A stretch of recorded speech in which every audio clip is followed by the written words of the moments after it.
जय हिंद, जय भारत।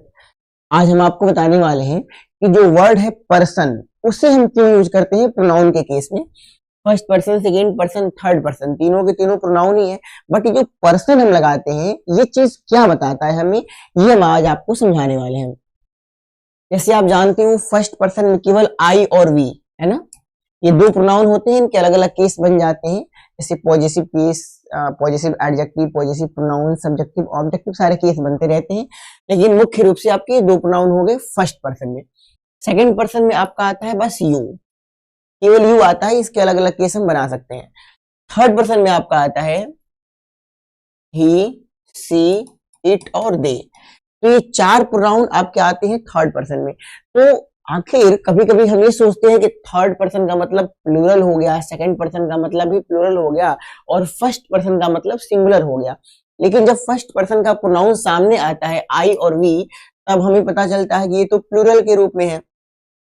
आई पर पर्सनल वीडियो हम बहुत जल्द आपको देने वाले हैं कि आई सिंगुलर है या फिर प्लूरल है। ये बहुत ही इल्यूजनिस्टिक मैटर है, लेकिन आपको इसके ऊपर वीडियो बहुत जल्द मिलने वाला है। लेकिन अभी आप इतना समझो कि ये प्लूरल में आता है। हम बात कर रहे थे पर्सन की।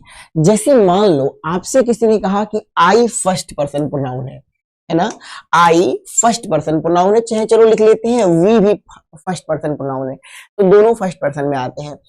ये पर्सन जो वर्ड है ना, ये कभी भी गलती से मत समझ लेना कि ये आपके सिंगुलर और प्लूरल होने की बात को बताता है, ऐसा कुछ नहीं है। क्योंकि देखो थर्ड पर्सन में केवल सिंगुलर प्रोनाउन होते हैं, लेकिन उसमें फिर भी एक दे चला आता है और दे प्लूरल होता है। तो ये पर्सन जो वर्ड है ना, ये कभी सिंगुलरिटी और प्लूरलिटी को नहीं दिखाता है। बताता क्या है, देखो आई एक ऐसा वर्ड है जिस वर्ड को बोलने के लिए ना एक आदमी की जरूरत पड़ेगी, केवल एक आदमी की जरूरत पड़ेगी। बोल करके देख लो, आपको अगर अपने आप को ही ना आई बोलोगे तो आई बोल के देखो, आई मतलब मुझे अपने आप को ही दिखाने के लिए अपने आप की ही जरूरत पड़ी। मतलब एक कर्ता को या फिर एक ऑब्जेक्ट को या फिर एक पर्सन को शो करने के लिए स्वयं उसी पर्सन की जरूरत पड़ती है। अच्छा ये बताओ, मुझे आई कोई दूसरा आदमी तो कहेगा नहीं, आई को ही आई कहेगा। मेरी बात समझना, आई जो है वो आई को ही आई कहेगा।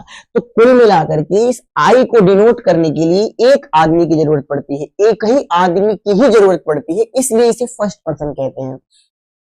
मतलब एक ऐसा प्रोनाउन जिसको डिनोट करने के लिए एक ही की जरूरत पड़ी, वो फर्स्ट पर्सन हो गया। वी को भी देख लो, वी को भी 10 आदमी मिलके नहीं कहते हैं कि वी, अकेला ही बोलता है कि वी।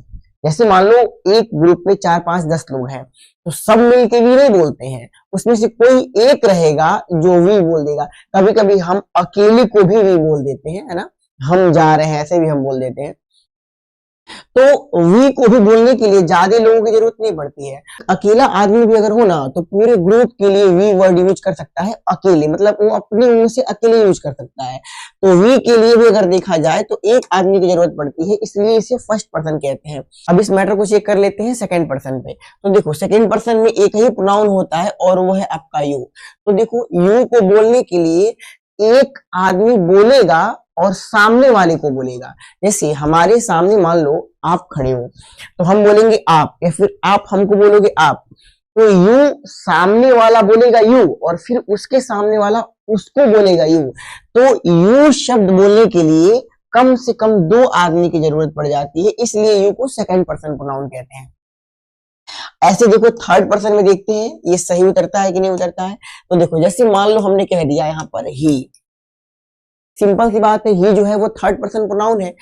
थर्ड पर्सन में जितने भी आते हैं उन सबके लिए 3 की जरूरत पड़ती है। जैसे देखो मान लो एक आदमी, हम यहाँ खड़े हैं, जैसे आई यहाँ खड़ा है और एक आदमी, देखो एक यहाँ खड़ा है ना, और एक यहाँ खड़ा है और तीसरा यहाँ खड़ा है।